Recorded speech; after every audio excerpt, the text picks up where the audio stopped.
ಎಲ್ಲರಿಗೂ ಯಾಕೆ ಮಾತ್ರ ಕೊಡೋದು ಮಾಡಿದ್ರೆ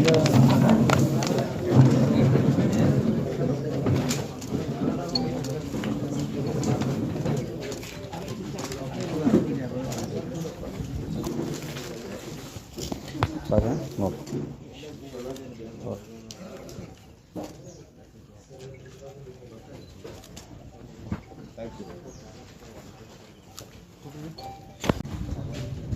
ಮಾರ್ಚ್ 10ನೇ ತಾರೀಕು Kamalnagar police station limits APMC market ಹತ್ತಿರ ಇರುವ ಒಂದು ರಾಜ್ಕುಮಾರ್ ಅನ್ನುವ ಒಂದು ಮನೆಯಲ್ಲಿ ನೈಟ್ ಕಳ್ಳತನ ಆಗಿದೆ.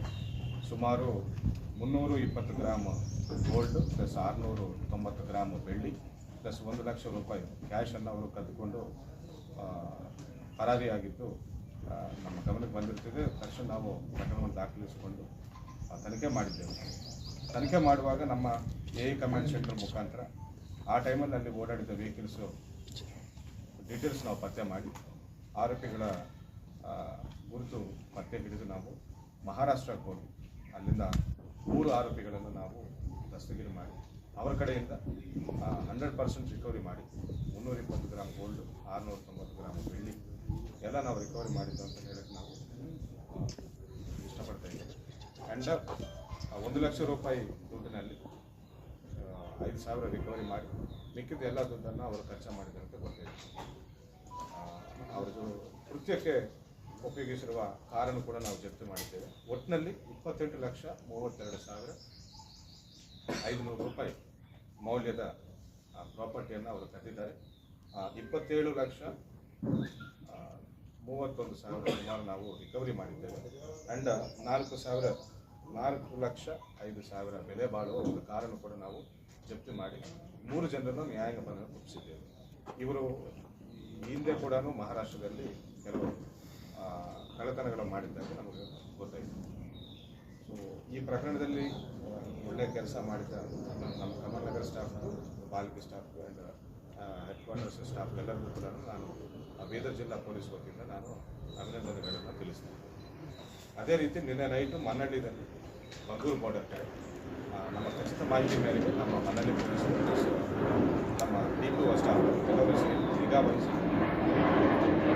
ಗಾಡಿಯನ್ನು ಆ ಗಾಡಿಯನ್ನು ಸುಮಾರು 84 ಕಿಲೋಸ್ ಆಫ್ ಗಾಂಜಾ 74 ಕಿಲೋ ಗಾಂಜಾನ ಸಾಗಣೆ ಮಾಡಬೇಕು, ಹೈದರಾಬಾದಿಂದ ಮಹಾರಾಷ್ಟ್ರ ಸಾಗಣೆ ಮಾಡಬೇಕು ಅಂತ ಪ್ರಯತ್ನ ಮಾಡ್ತೀವಿ.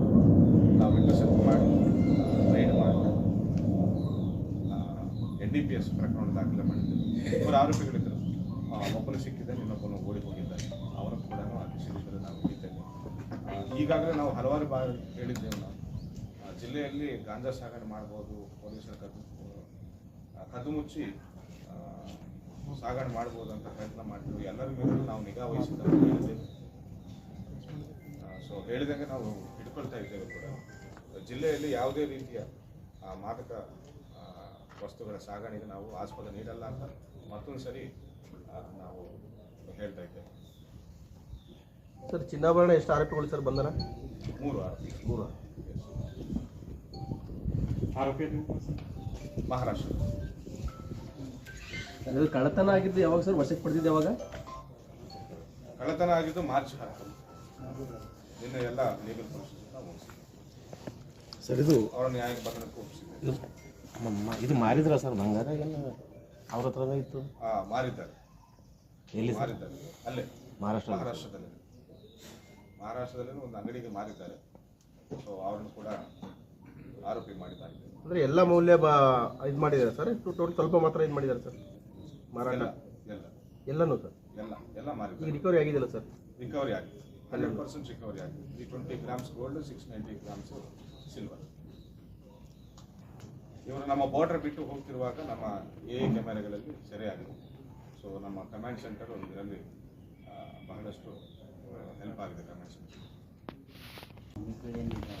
ಮನ್ನಳ್ಳಿ, ಮಂಗೂರು ಬಾರ್ಡರ್ ಮನ್ನಳ್ಳಿ. ಹೈದರಾಬಾದಿಂದ ಮಹಾರಾಷ್ಟ್ರ ಸಾಗಣೆ ಮಾಡಬೇಕಂತಿದ್ರು. ಇಲ್ಲಿ ಕಲೆಕ್ಟ್ ಮಾಡಿ ಇಲ್ಲಿ ಸಂಗ್ರಹಿಸಿ ಇಟ್ಕೊಂಡು ಆಮೇಲೆ ಟ್ರಾನ್ಸ್ಪೋರ್ಟ್ ಮಾಡಬೇಕಂತ ತರ್ತಾ ಇದ್ವಿ. ಸರ್, ಇದು ಪ್ರತಿ ಸಾರಿ ಹೈದರಾಬಾದ್ ಮತ್ತು ಮಹಾರಾಷ್ಟ್ರಕ್ಕೆ ಗಾಂಜಾ ಸಾಗಾಟ ಆಗ್ತಿದೆಯಲ್ಲ ಸರ್, ಚೆಕ್ ಪೋಸ್ಟ್ ಈ ಬಾರ್ಡರ್ ಅಲ್ಲಿ ಚೆಕ್ ಪೋಸ್ಟ್ಗಳು ಇಲ್ಲ ಸರ್. ಚೆಕ್ ಪೋಸ್ಟ್ ಇದ್ದಿದ್ದಕ್ಕೆ ಇದು ಸಿಕ್ಕಿದ್ದು ಬಂಗೂರು ಚೆಕ್ ಪೋಸ್ಟ್ ಅಲ್ಲಿ ಈ ಆರೋಪಗಳು ನಮ್ಮವರೇ ಹುಲ್ಸೂರು ಲೋಕಲ್ ಹುಲ್ಸೂರು. ಕಳ್ಳತನ ಕೇಸು ಮಹಾರಾಷ್ಟ್ರ, ಗಾಂಜಾ ಕೇಸು ಆರೋಪಿಗಳು ಇಬ್ಬರು ನಮ್ಮವರೇ. ಒಬ್ಬನ ಮೇಲೆ ಈ ಹಿಂದೆ ಕೇಸ್ ಇದೆ, ಇನ್ನೊಬ್ಬನ ಮೇಲೆ ಯಾವುದೇ ಕೇಸ್ ಇಲ್ಲ. ಅವನು ಓಡಿ ಹೋಗಿದ್ದಾನೆ, ಅವನು ಕೂಡ ಖಚಿತವಾಗಿ ನಾವು ಹಿಡಿತೇವೆ. ಅದೇ ರೀತಿ ನಿನ್ನೆ ನಮ್ಮ ಮನ್ನಾಯಿಕೇಳಿ ಬೋರ್ಡರಲ್ಲಿ 2021ರಲ್ಲಿ ಒಂದು NDPS ಕೇಸಲ್ಲಿ ಆರೋಪಿತನಾಗಿರುವ ಒಬ್ಬನು ಸೇಮ್ ಲಾತೂರ್ ಡಿಸ್ಟ್ರಿಕ್ಟ್ ಅವನು ನಮ್ಮ PSI ಮೇಲೆ ಹಲ್ಲೆ ಮಾಡಿ 2021ರಲ್ಲಿ PSI ಮೇಲೆ ಹಲ್ಲೆ ಮಾಡಿ ಸುಮಾರು ಆವಾಗಿಂದ ಎಬ್ಸ್ಕೊಂಡಿಗಿತ್ತು ಒಬ್ಬ ಆರೋಪಿಯನ್ನು ಕೂಡ ನಾವು ಮನ್ನಾಯಿಕೇಳಿ ಚೆಕ್ ಪೋಸ್ಟಲ್ಲಿ ನಿನ್ನೆ ನೈಟ್ ಹಿಡಿದಿದ್ದೇವೆ. 4 ವರ್ಷ ಸುಮಾರು 5 ವರ್ಷದ ನಂತರ ಅವನಿಗೆ ದಸ್ತಗಿರಿ ಮಾಡಿ ನ್ಯಾಯಾಂಗ ಬಂಧನಕ್ಕೆ ಒಪ್ಪಿಸಿದ್ದೇವೆ. ಆರೋಪಿ ಹೆಸರು ರಾಥೋಡ್, ಅಜಯ್ ರಾಥೋಡ್ ಅಂತ. ಕಿರಣ್.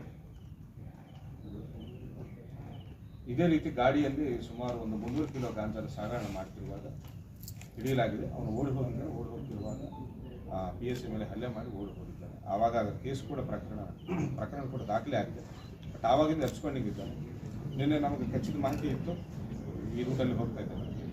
ಸೊ ನಾನು ಏನು ಹೇಳಬೇಕಂತ ಬಯಸ್ತಾ ಇದ್ದೇನೆ ಅಂದರೆ, ಈ ಮಾದಕ ವಸ್ತುಗಳ ಸಾಗಣೆ ಕೇಸು ತುಂಬ ಗಂಭೀರವಾಗಿ ನಾವು